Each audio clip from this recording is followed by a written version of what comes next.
Hello everyone, this is Chantal from glutenfreecooking123.com, and today I'm going to show you how to make sambousek. Sambousek is basically the Lebanese version of Indian samosa. I'm sure it's different in some ways, but basically it is a dough that's stuffed with meat and onions and seasonings and sometimes pine nuts. And sambousek is a very traditional dish in Lebanon that's served as something that we call Maza, or I don't know if I'm saying it right. So they usually serve this as like an entree for at parties and at restaurants and stuff like that. And it's paired with tabouleh and sometimes rolled grape leaves and something it's called Kbeb. It's basically like a meatball that's stuffed with meat and onions and and pine nuts as well, and some hummus and other stuff, salads, fattoush and all that stuff. Basically that's what maza is, and sambousek is part of that. But you can also serve it as a dish on its own, or maybe with some tabouleh on the side, or with some rice and something we call razajej. It's basically rice and meat and topped with chicken and nuts. It's really good. I'll be sharing that dish with you also in another video. I don't know when, but I will be. So let's start. Right here I have 2 pounds of ground beef, and I am doubling the recipe. I will be sharing the link to this recipe in the description box below. So I have 2 pounds of ground beef right here. You could also use lamb if you want, or pork. I think lamb would taste really good with this, but my husband doesn't like lamb, and it's expensive. And right now I don't know if you can even find it. So, which I also have a lot of ingredients missing that I'm substituting with other ingredients. And to that I'm going to add 2 large chopped onions, or medium. I like to cook my onions with the ground beef. This way I don't have to add any oils to the onions, and there would be less oil in the dish in general. I will also be draining the fat after I cook this down. So I'm going to put this at the beginning on high, and then I might turn it down a little bit at a later time. After we brown the ground beef and have the onions cooked down a little bit, then we will add our seasoning.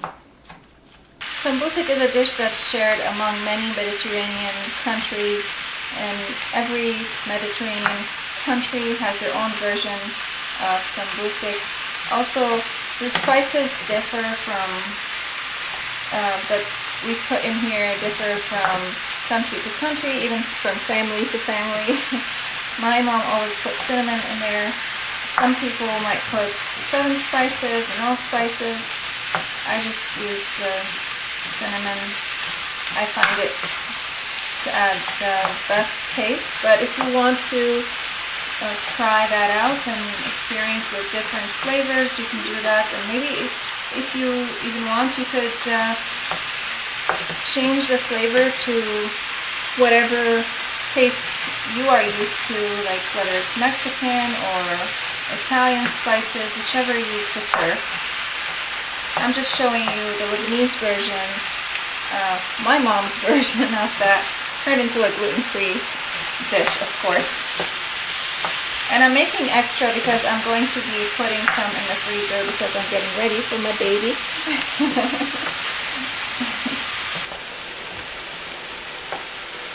So this looks pretty good, but I want the onions to cook down a little bit, so I'm going to turn down the heat on medium-high, or actually medium on high. No, on medium low. I don't know. It's on 4 over here. So let's see. 6 is medium heat. 8 is medium high. And 9 is high. 4, what would that be? I don't know. You figure it out. And when you do, let me know. So I just want the onions to cook down a little bit. The beef looks well broken up. I think now I can also start adding the spices. I don't think I will need to drain the fat. It doesn't look like it, but I'm going to wait a little bit just in case if I have to before I add the spices, because I don't want to add the spices and then drain the fat. You know, I would have to add more spices later, so we'll just try to be patient and wait a little bit. And I keep having casualties.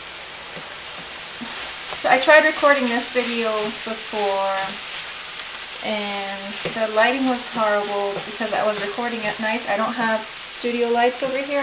I'm just using daylight. So I decided to just try this again.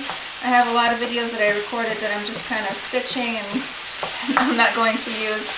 And now I'm going to start recording some more videos because pretty soon I'm not going to be able to.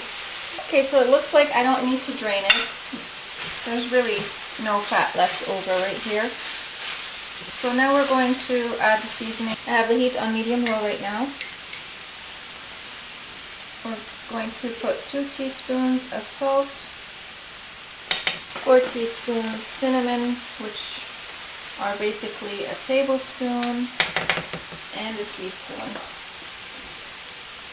It's a lot easier to measure them this way so that you're not just constantly measuring a teaspoon by teaspoon. 4 teaspoons parsley, dehydrated parsley. You could add fresh parsley if you want to. And now I don't have this written in my recipe, but this time I'm going to add some black pepper. Actually, why am I using this? I'm going to add some freshly ground black pepper. Like I said before, you could also add some allspices or 7 spices, which are basically 7 spices, Lebanese spices that are mixed together. And they give a nice flavor to the dish. I don't like to complicate the flavors too much. There are certain dishes that I feel like require a more of a complicated flavor, but for dishes like this, I just like them to be simple. And like I said, you could change it to, you could even put taco seasoning in here if you want to whatever kind of spices you like. And if you want to add more vegetables in, be creative and do it. Just try the Lebanese version first. Mix it really well so that the spices are well combined everywhere. It's pretty good. And now I have about 1/4 cup of toasted pine nuts. I've toasted these earlier, and this is what they look like. Now, I don't always add these. Pine nuts are super expensive, and I personally don't like their flavor in food that much, so that's why I toasted them. I was thinking maybe I'll try them toasted and see if I like it better this way. But usually, traditionally in Lebanon, they are added during special occasions and parties and restaurants, and those occasions, the regular housewife or whoever's cooking, when they do make sambousek on an everyday basis, they normally don't add pine nuts because they're just super expensive. So I'm going to add them and stir them in. Now, to get the pine nuts, it's a labor-intensive thing. I'm sure they now have machines to do that for them. But I remember during the war in Lebanon, when we would go to visit my grandparents, my grandfather was living near a pine nut farm, and my brothers would harvest the pine cones for him, and we would all sit down and break the shells to get the pine nuts. So you have to get the seeds out of the nuts, out of the cones, and then break every individual seed. And you'd need a lot of cones to make 1/4 cup of pine nuts. Okay, so that's pretty good. I'm going to turn the heat off and remove it off the heat right now. And we're going to work on our dough, which is the secret for this recipe. Now we're going to start on our dough, and I do have a recipe on my blog for this dough, and it's called all-purpose gluten-free dough. And you could use it for many things other than just sambousek. You could also use it probably for samosas and for many other things that I will be sharing with you in the future. I probably wouldn't use it for dumplings because you usually steam them, and I'm not sure how well it would do with dumplings, with steaming, sorry. So I was going to use a clear bowl so that you guys could see, but I am getting tired quickly lately and I don't want to use my arm muscles right now or my belly muscles. I'm sure you can understand. So I'm just going to let the KitchenAid do this for me. Now I am going to be editing the recipe slightly just because I feel like every time I make it, I need to add more liquid into it. The seasonings are good, the amount of flour is good, but I think that I need to adjust the liquid measurements. First time I made it, it was perfect, and then I must have messed up in writing the ingredients. My hair keeps getting in my face. So now I'm going to observe carefully how much liquid I'm going to add, and I need to write that down and record that on the recipe. So my measuring cups are all broken. This time I'm going to buy really good measuring cups, and I'm not going to cheap out on them. There are some measuring cups on Amazon that I've had my eye on them for a while, and I'm going to be getting those. Yep. So because we are doubling this recipe again, the recipe says to use 2.5 cups of flour. I'm going to use 5 cups of flour. You don't want to compact the flour with gluten-free flour, so I like to scoop it in here. I could if I wanted to weigh it, but I never did, so I don't have the measurements for that to share them with you. But maybe one day I'll measure it by weight and I'll share the weight measurement with you guys if you want a more accurate. Now I'm going to add 2 teaspoons salt and 2 teaspoons sugar. I'm not sure if I actually needed to double the dough, but I'm just being cautious just in case, because what I usually do is make a wheat dough and a gluten-free dough and use the stuffing for both. But this time I just decided to do it all gluten-free. I don't feel like making a wheat dough right now. So now I'm just going to give this a quick mix. Why am I doing it by hand? I'm gonna let the machine do it. And I'm going to add half a cup of olive oil to the flour.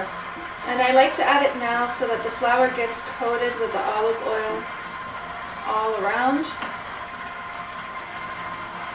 I'm going to let it run for probably a couple minutes just to break up the clumps that happen when you add the oil, or you could just take it and rub it between your hands, and that will help the oil to get distributed amongst the flour.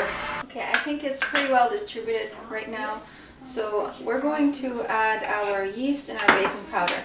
Now you can choose to proof the yeast in the liquids with some sugar if you want to just make sure that your yeast is active. I know that my yeast is active, and I normally don't proof my yeast just because I store it in the fridge and I use it often, so I don't need to proof it. So we're going to need 4 teaspoons of active dry yeast.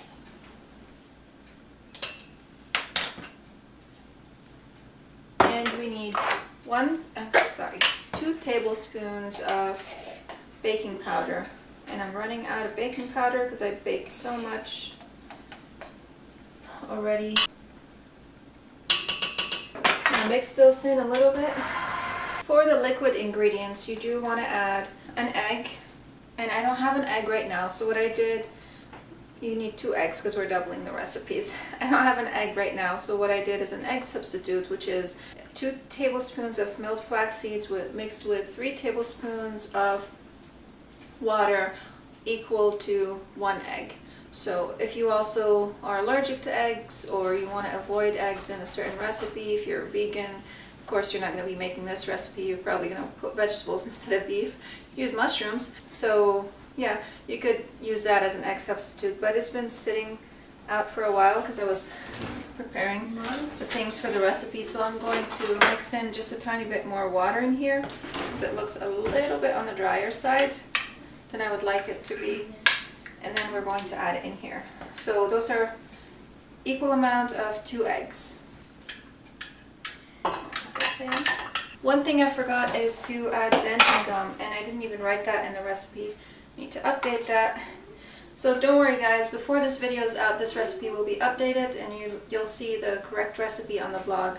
So don't worry about it. I'm just giving notes to myself.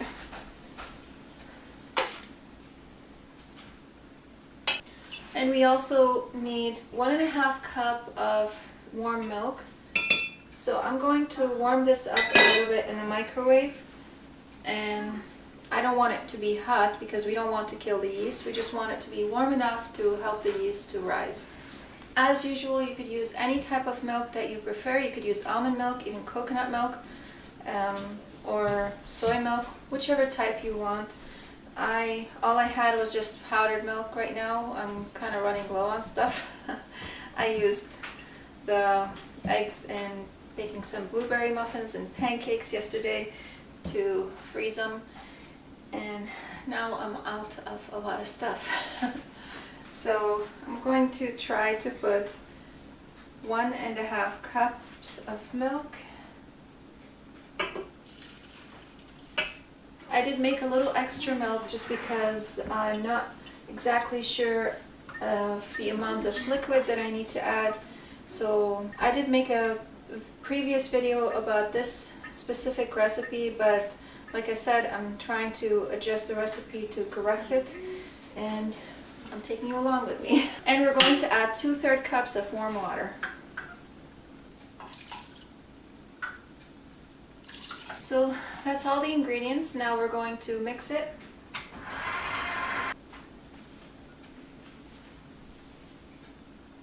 Okay, so it doesn't feel dry. It actually feels perfect. I'm gonna mix it a little longer on medium speed.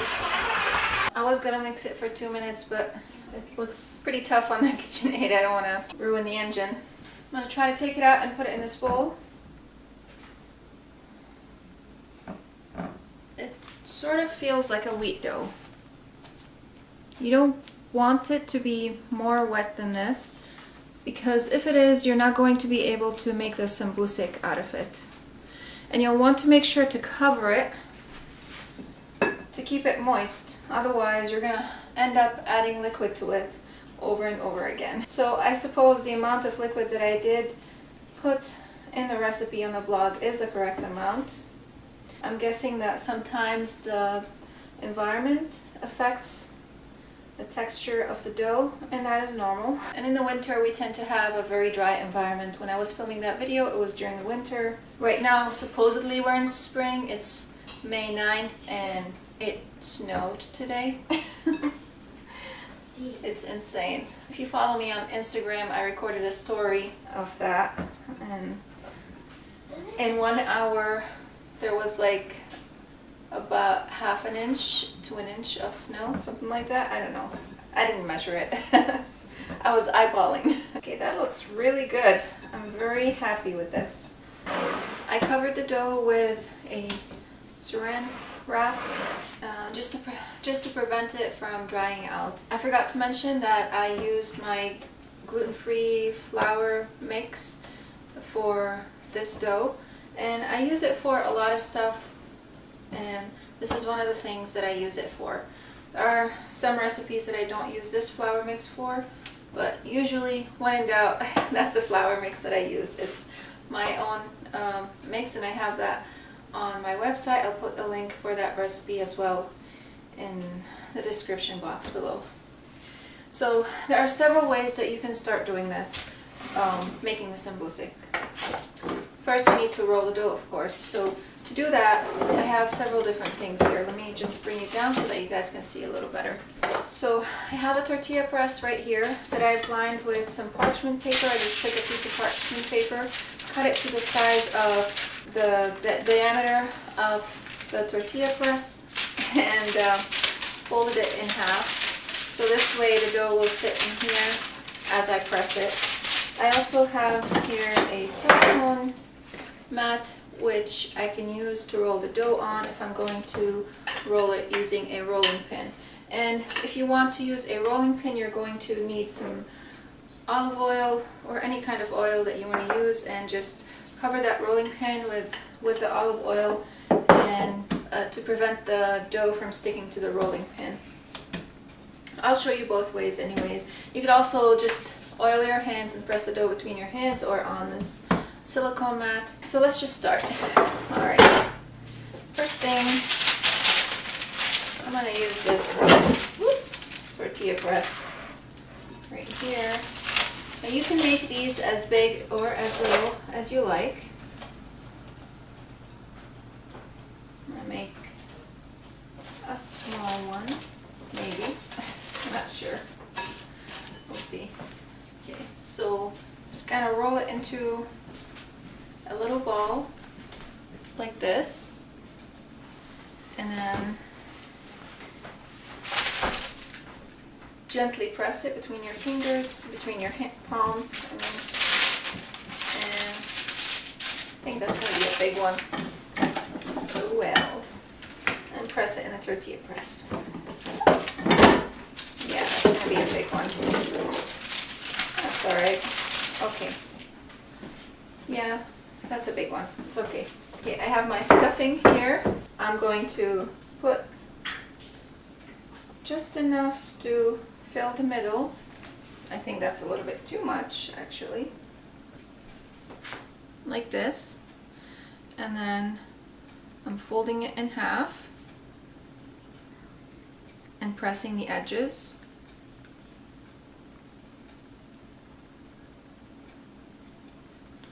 Now, if your stuffing is oily, you're going to have a hard time closing it, especially if you're using a wheat dough. And then I just take it, I don't know if you can see, the light is a little bit too bright, and start making these folds in the dough like this.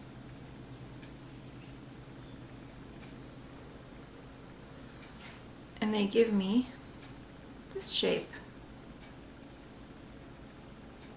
Okay, so this dough is a lot more delicate than a wheat dough, so you'll want to be very careful with it. You could easily break it. And I'm going to put them right here on a pan. There are two ways to prepare these. You could either bake them or fry them. So I'm just going to start working on them. I'm going to show you the other way, which is rolling them. I'm going to take my rolling pin here.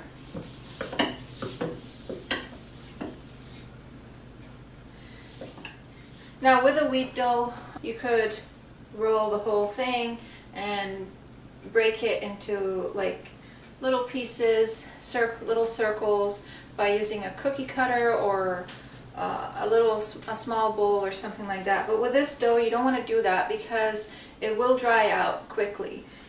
And to prevent that from happening, we're just going to roll them one at a time. And that's why I like to use a tortilla press, because it's a lot faster and I don't have to put a lot of effort into it. So I just have here a little piece, like the size of a large marble.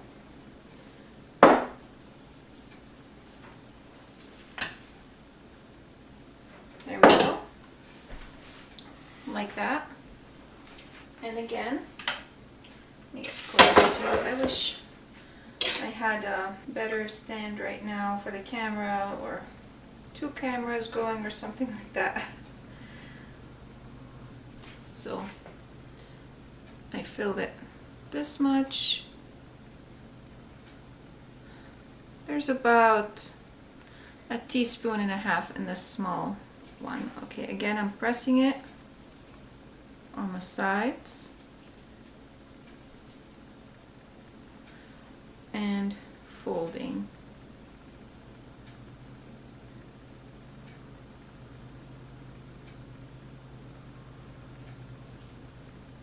You could also use a fork to create indentations instead of doing what I'm doing.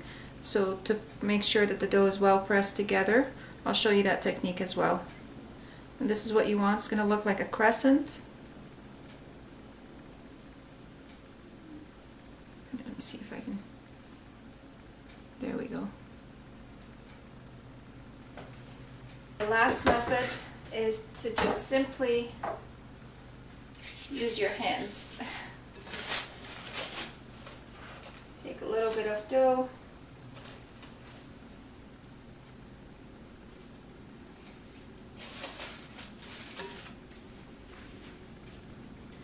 And press it between your palms. You could also press it right here on the mat. If you don't have a tortilla press and you don't want to use a rolling pin, this is another way you can do it. Whoops, like that. I'll show you one more time how to do this. And again, we're going to fill it and fold it and press. Oh, I put too much. It's breaking. That's the difference between gluten-free and wheat. With the wheat dough, it tends to stretch if you overfill it. With this one, you shouldn't overfill it because it's not going to stretch. It's going to start breaking. So you really need to be careful how much you put in there. And I can't tell you the exact amount to put in there because it depends really on the size of dough that you chose to make this. I have a parsley on my fingernail. There we go.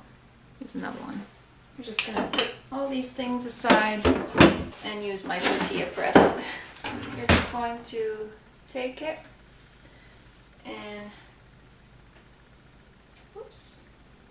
make just small indentations in it to help the dough to hold together. And decorate it at the same time if you find the first method to be difficult. So that's how it will look like. I personally prefer the first method if you can do it. This is pretty too though. And it's not just about pretty, it's also about holding it together. I'm going to continue making the sambousek, and then once I have a full sheet pan right here, I'll come back at you. So I got a pan right here full of them, and that took me maybe about a half hour or so, or 20 minutes, something like that. Now you don't have to make the same amount as I did, so because that is time consuming unless you want to freeze them, and that's what I'm going to do today. I'm going to make some for dinner for tonight, and the rest is going to be for freezing. And my kids are roaming around me like vultures wanting to eat this already. They smell the meat mixture and they want it. So right now I'm going to show you two different methods of preparing them. One is baking and the other is frying. So I'm going to grab a pan to bake, and we're going to preheat our oven at 400 degrees Fahrenheit, and we're going to bake these for 15 minutes. Now, if I had an oil spray like Pam or something like that, I would have sprayed them with oil before I baked them because I think that would give them a much better flavor, but I don't have that right now. So I think what I'm going to do is just slightly brush them with some vegetable oil or olive oil. I'm going to use the olive oil that I have in this bowl, brush them with them, and then bake them that way. We're also going to do half in the frying pan. We have our oil preheating on medium heat. And now we're going to test if it's ready. And to check if it's ready, we're going to put this in the oil, just the tip of it. And if you see bubbles, that means the oil is ready. Doesn't look like it's ready, so I'm just going to let it preheat a little longer. Okay, we're going to check again. I think I'm going to raise the heat just slightly on medium high. Okay, we're going to try again.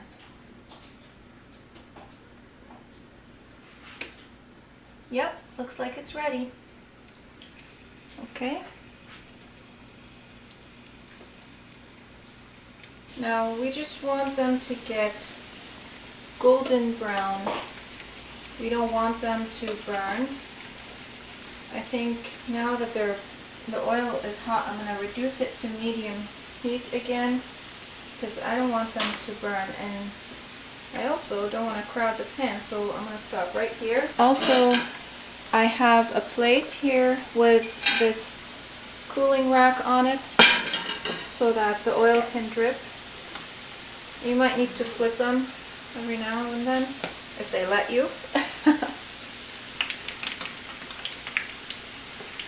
It looks so good. I also have another batch, just a small batch, baking in the oven. I find that with the gluten-free ones, they taste better when they're fried. They're not healthy, but they do taste better. I haven't tasted the wheat ones in ages, so I don't know. I don't know anymore. I do remember though that the wheat ones do get very oily when you fry them in the oil. So here's the color you want them to be like.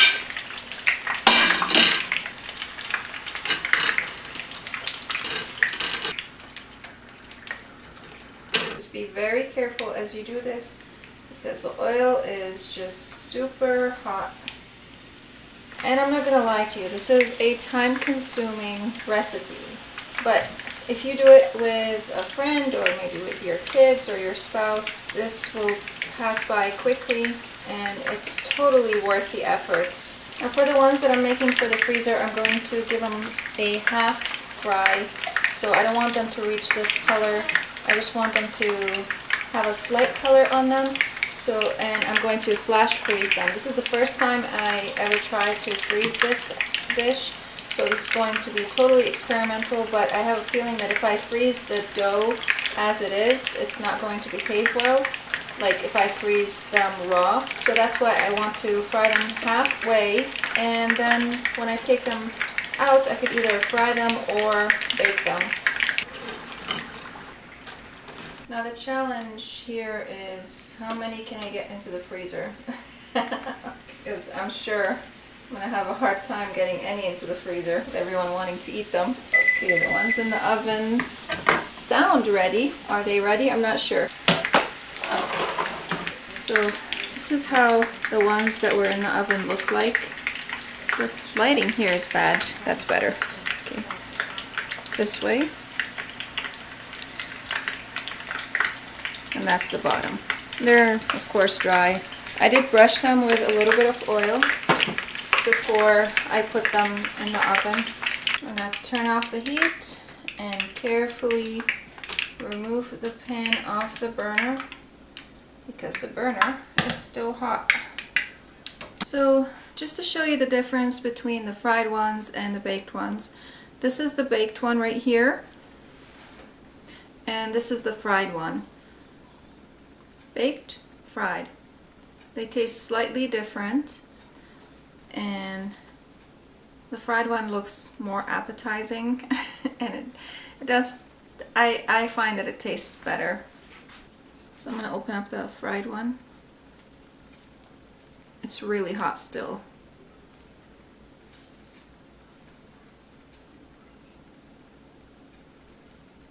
That's the inside.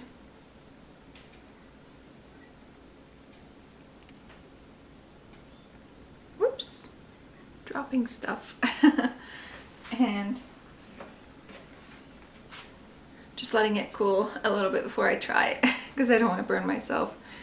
And that's the baked one. You can notice the difference even when you're opening it. The fried one has a fluffier texture on the inside, while the baked one has a little bit of a denser texture. That's the baked one right here, and that's the fried. I don't know if you guys can see the difference. There are more air bubbles inside this one, less air bubbles inside this one. I'm gonna try them both. Not burning myself, hopefully.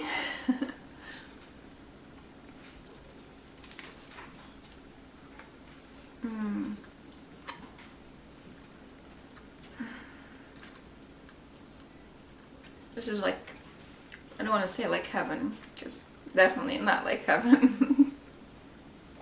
There's nothing like heaven. But it's so, so, so good and so comforting. With all the hard work that you did, it is so worth it. So, so worth it. So good. And you know, I don't mind the pine nuts in them that much. I actually like them. After toasting them, I think they taste much better.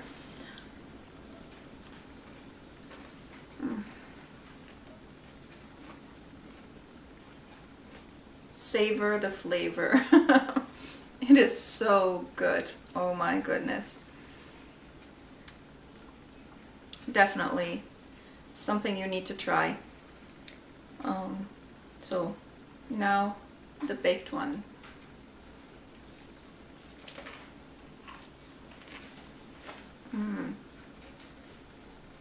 It's still snowing outside. That's insane. It's May 9th. We're not supposed to have snow. I do like the fried ones more. These taste good, but they lack that flavor that the oil gives to fried food. Just, you know, it's like you're comparing a fry and a baked potato. Completely. I mean, it's not that drastic. They do taste somewhat similar, but the fried ones are just superior. Now, if you want to be healthy, go with the baked ones.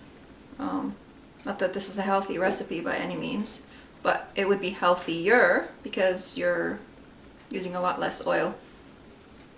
So definitely really good.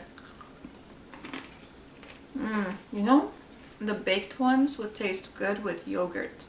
I know that sounds strange, but we Middle Easterns like yogurt with a lot of stuff. And maybe you could, if you don't like plain yogurt, you could make like a cucumber, what do they call it here? Raita, something like that. I don't know. That stuff with like cucumber and what's the thing I was just saying to try it with? Yogurt. Cucumber, yogurt, garlic, some thyme, a mint, and salt. And I think if you don't like plain yogurt, I think it would taste good with just plain yogurt with also some tabouleh on the side or some salad or something like that. But really, seriously, you guys need to try this. It's absolutely delicious. And this is why it's served in special occasions and parties, because it's a labor of love, especially like on weddings. And and it's delicious. Labor of love and delicious. You know, food that's not made with love is not delicious. You can ask my husband, he'll agree. He says if I'm stressed or if I'm angry, my food does not taste good. So, and that's true. I do agree. I don't know, it's weird, but it just doesn't. Anyways, so thank you guys so much for watching.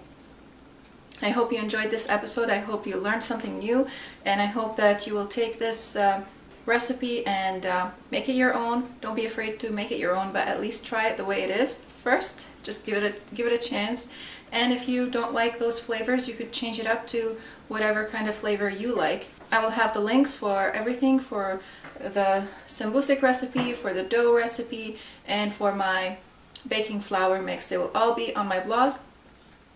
And I will make sure to update the recipe for the dough just in case if there were any mistakes or anything, because I tend to make mistakes when I write recipes, and then I have to go over them again and fix them, just like anything else. Right? So I hope this video was very helpful for you guys, and you learned something new. And if you like this video and you would like to see more of these videos, if you are not subscribed to this channel, please hit the subscribe button and ring that bell so that you can receive notifications of whenever I upload new videos. Also, don't forget to like this video, hit the like button if you do like it, and share it with your friends and family so that they can also learn how to make gluten-free food. Thank you so much for watching, and I'll see you again in the next episode. Bye!